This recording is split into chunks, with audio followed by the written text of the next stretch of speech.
serikali ya Kenya haiwezi kuruhusu chochote ambacho kiko nyuma ama kinyume na mafundisho ya Biblia na watu wanaomcha Mungu. Tutasimama imara kutetea imani yetu na kutetea nchi yetu iwe ni nchi ambayo inamcha Mungu. Hatutakubali mambo yoyote ambayo yatatuletea laana katika taifa letu. We will stand firm as leaders in this nation to say no to any teachings and any issues that go against our beliefs, what the Bible teaches, and what people who are in a God-fearing nation know, understand, and believe in. We are going to be firm. Kwa hivyo yale mnasikia yakitembea humu, mengi ya hayo mambo ni propaganda, na mimi nataka niwaeleze kama kuna chochote ambacho kiko kinyume na mafundisho ya Biblia na sisi tunaomwamini Mungu, haiwezi kufanyika katika taifa letu la Kenya. We will be firm. Let us applaud feminists and activists. You ignited a movement from Cairo to Beijing, and until today, you champion rights and choices for every girl so that she may fulfill her dreams. Thank you. And I urge us to heed the interests of that young girl and the solutions that we devise, her interests, as we commit in those Nairobi commitments that we announce, her interests in decisions we take in the days to come. The way forward is by focusing on one number only. And for UNFPA, that number is 0. 0 unmet need for contraception, so that every woman and adolescent girl decides for herself whether, when to get pregnant, how many children to have. 0 preventable maternal deaths, so that no woman will have to die for want of reproductive care. We cannot return to a time when women had little say in reproductive issues, or for that matter, in any area of their lives. I think we can all agree that ICPD was a turning point, a defining moment in our history. In Cairo, the world articulated a bold new vision about the relationship between population, development, and individual well-being, and the empowering of women and meeting people's needs for education and health, including sexual and reproductive health, are necessary for both individual advancement and balanced development. And I think we can all agree and be thankful for that in 1994, we stood united on such a visionary and common agenda. An agenda that paved the way for a more just, prosperous, and sustainable future. An agenda that acknowledged that people, women and men, mothers and fathers, were the best judges, guided by knowledge and access in terms of how many children to bring into the world, if to have children, and the spacing of them.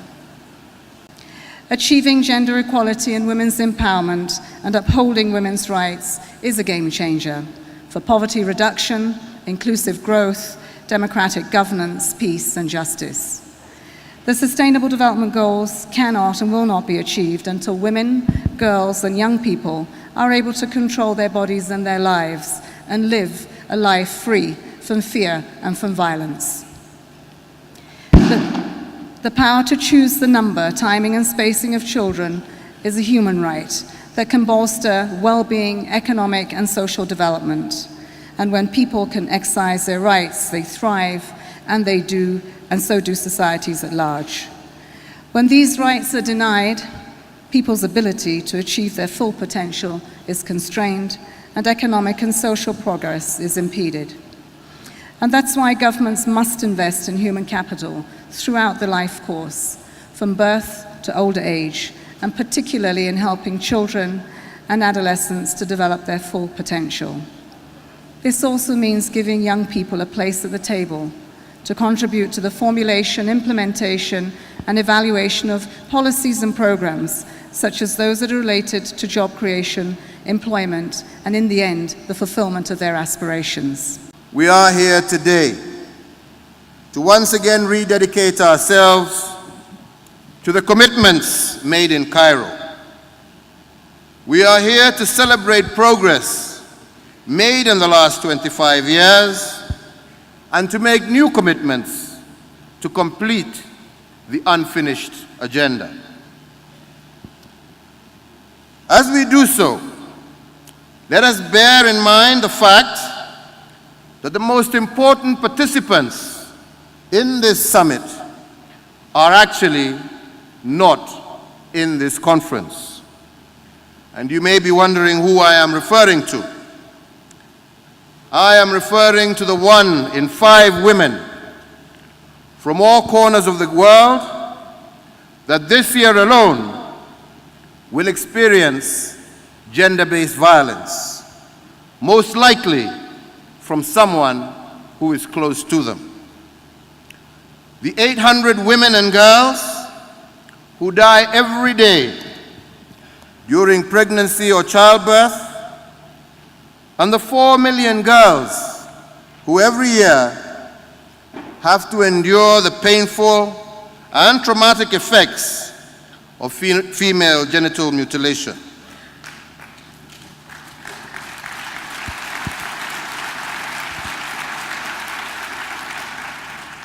We are talking about the more than 33,000 girls who are married off every day before the age of 18, and the millions of unemployed youth with limited hope for their future. Excellencies, ladies and gentlemen, let us deliberate over the next 3 days, and let our deliberations be guided by the needs, the aspirations, and the unrealized potential of those individuals who are not here. We can all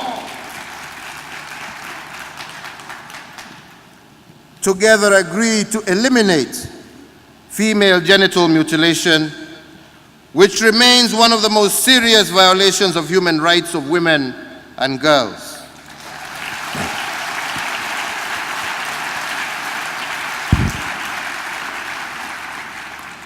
I would like to restate my personal commitment and that of the government of Kenya to providing the leadership necessary to ensure that this practice ends within this generation.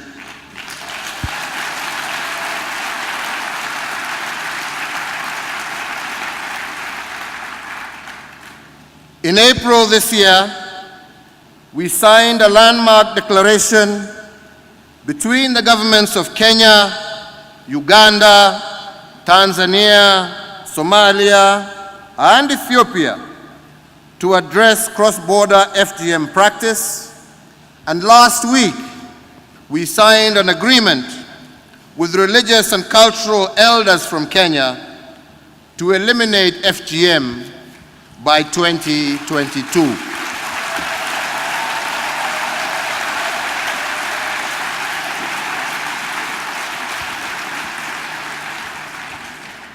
I also believe that we can all commit to eliminate violence against women and girls.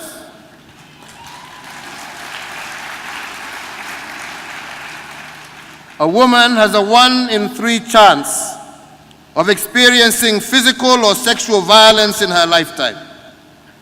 This is a major gap in our development record as a global community. Since 1994, Kenya has enacted laws that focus on the eradication of gender-based violence and harmful practices, which include the Prevention Act against Domestic Violence of 2015. Further, I believe that we can all commit to eliminate child marriages.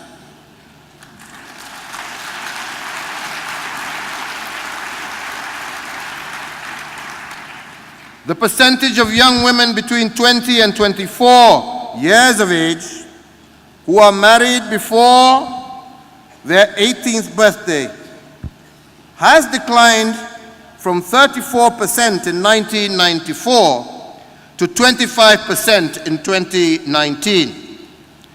But the absolute number of girls under 18 who are at risk of child marriages is estimated at 10.3 million in 2019. In Kenya, 23% of girls are married before their 18th birthday.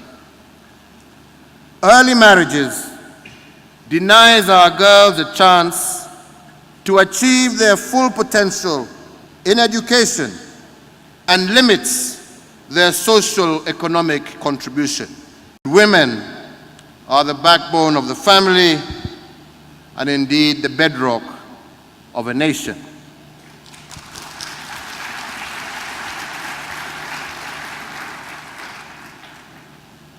And because our women are the gatekeepers to family health, they exert such a powerful influence on intergenerational outcomes for their children. Empowering women essentially empowers all our families. It empowers our societies. It empowers our nations, and it empowers the world. This was one of the essence of the first International Conference on Population Development that was held in Cairo in 1994. The conference highlighted the linkages between population, poverty reduction, and sustainable development. It emphasized the value of investing in women and girls, both as an end in itself, but also as a key to improving the quality of life for everyone. I also believe that we can also, together, commit to accelerate the reduction in maternal deaths. Progress has been much slower than projected in 1994. The death of a mother during pregnancy or while giving birth significantly reduces the chances of our children to survive and thrive. And yet, as we are demonstrating through Kenya's First Lady's Beyond Zero program, most maternal deaths can be prevented with proper antenatal care, skilled delivery at birth, and access to emergency obstetric care. The world faces increased health threats, including threats from reproductive cancers such as breast, cervical, and prostate cancer. And there are also growing environmental pressures, including the urgent threat of climate change. This has made the commitments of Cairo more urgent and indeed more complex. To complete the unfinished agenda, therefore, requires us to develop new partnerships, mobilize political support, increase the level of international and domestic financing, and accelerate implementation of innovative and supportive interventions. Fortunately, there is a greater international commitment and cooperation to address these issues. The Sustainable Development Goals have provided a comprehensive international platform to systematically advance the Cairo Agenda. We also have more scientific and research evidence on what works and better technologies to guide and support policy. Kenya joins other nations in celebrating the progress made since Cairo. We have achieved universal access to free primary and secondary education, and indeed this year, we achieved 100% transition from primary to secondary education.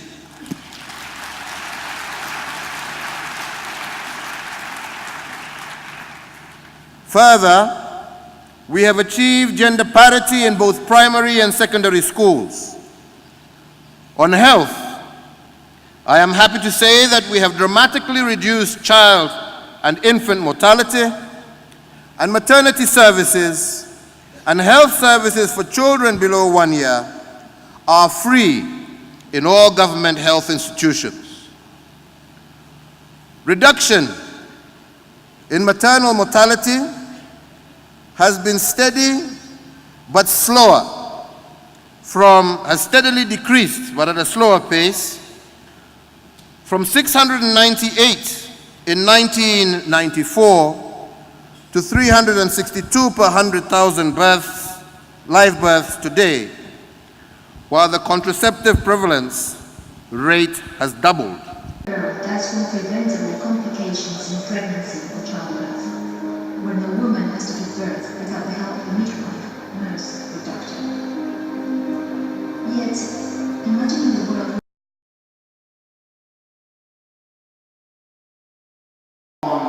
to march for something in solidarity with women, girls everywhere. Against our women and girls everywhere, not least in Every person is marching in the full belief that it's time to make a bold of the adoption of the Security Council's Resolution 1325 on women, peace and security. The Nairobi population and development.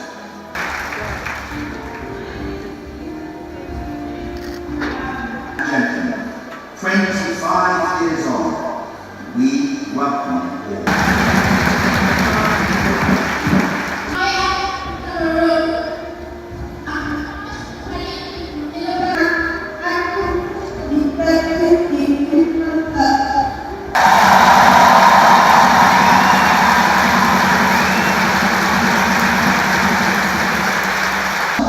timely data, health innovation, and improvements to your systems.